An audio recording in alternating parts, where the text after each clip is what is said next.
Umkhumbulo FM 107.6 FM. ulemkhumbulo FM 107.6 lasikhona nensizwa kaMkhumbulo la akathatha asibeke mayelana ne-issue yokublockwa kwama-IDs beke nje kulokho namhlanje. Isitifiketi sokuzala sikhomba ukuthi wena uzalwa ubani ukuze uzokwenza ipasi. Manje khona laba abathatha advantage ngalesa sikhathi sakudala kungakafuneki isitifiketi benza ama-ID ngokubanjwa umzali othile amlethe kaHome Affairs afika ginqa imini athole i-ID. Okuthema sekutholakala ukuthi hayi lo muntu lo ufike la wathi wase South Africa.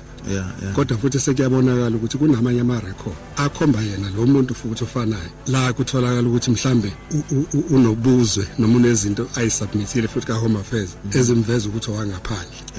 Bese kubonakala ukuthi lo i-ID le wayithola ngokungalikhuluma iqiniso. Ilapho ke la bese i-ID siblockwa khona ukuthi wayithola ngokungakhuluma iqiniso.